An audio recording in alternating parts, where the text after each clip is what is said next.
Hi guys, I'm Jessie, and this is my third day of quarantine in China. And a lot of my friends in Canada, they're quite interested in the quarantine situation in China, so that's why I'm making this video. Hopefully you will know more about it.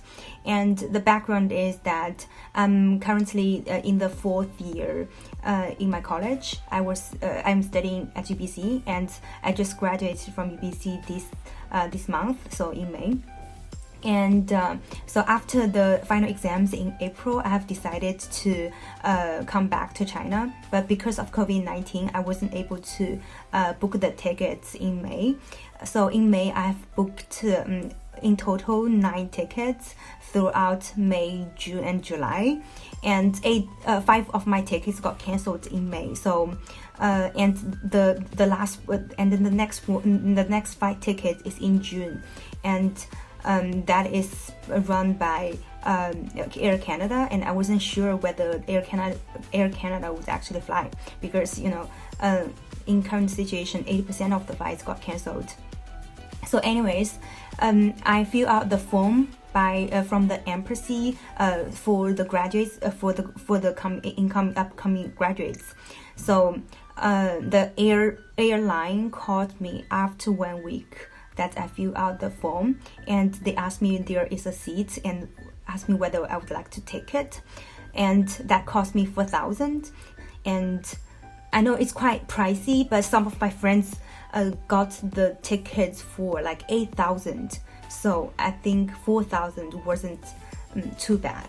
And also I even know that some of my some of the UBC students, they actually booked a private plane, and with only 16 seats, and each of the seats cost like 52,000. And one of my friends just asked me whether I would like to take a seat for that, and I was like, no, that's too pricey. And the COVID-19 situation in Vancouver is not that bad, so it's not like my life was threatened. I wasn't that eager to go back to China, so that's why I didn't take the seat. It's just way too expensive for me.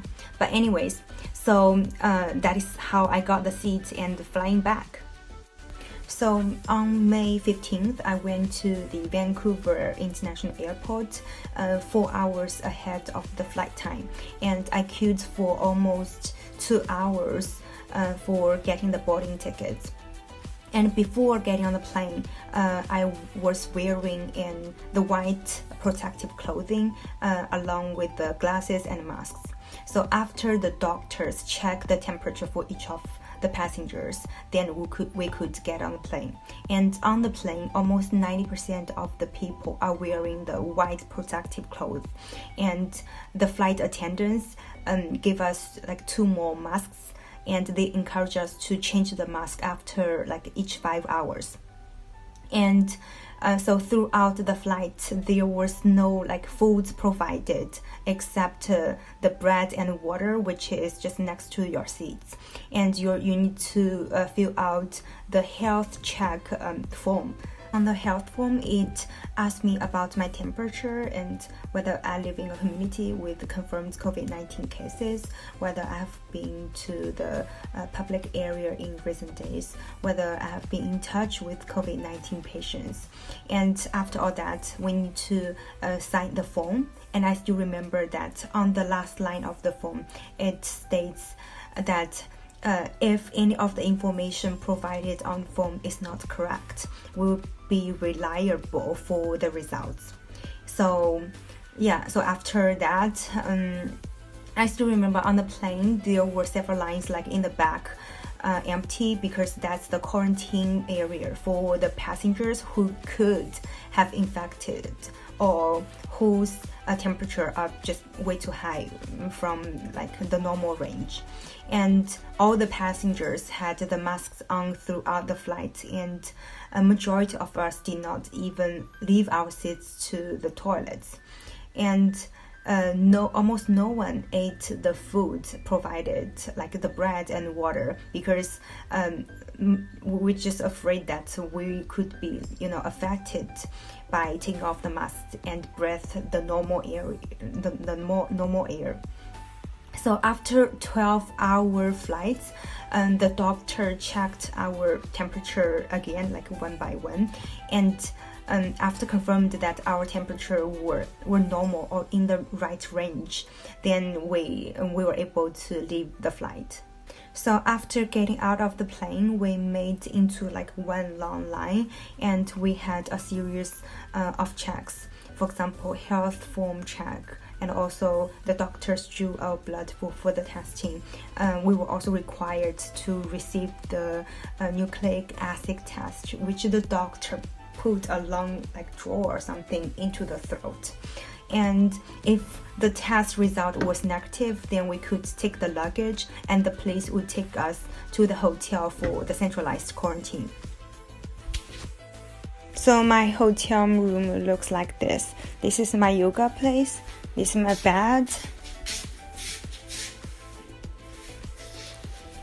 And the bathroom.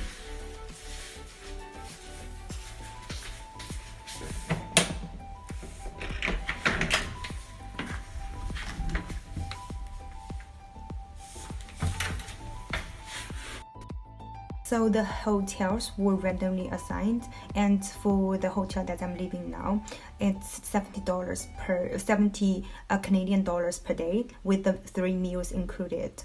And also every day we have the meals brought to the door, so we are not allowed to get out of my like hotel room. And but we can buy stuff online, but only daily necessities. Food is not allowed. So every morning and in the evening we have to check the temperature. So in the morning we use this to check our own temperature, and at around 11 in the morning someone will just call us to take a record of the temperature. And in the afternoon around 3 or 4 the doctor would come door by door to check the temperature in order to know, okay, the doctor is here. 来吧。嗯。36度5分。可以的呀。可以，正常。拜拜。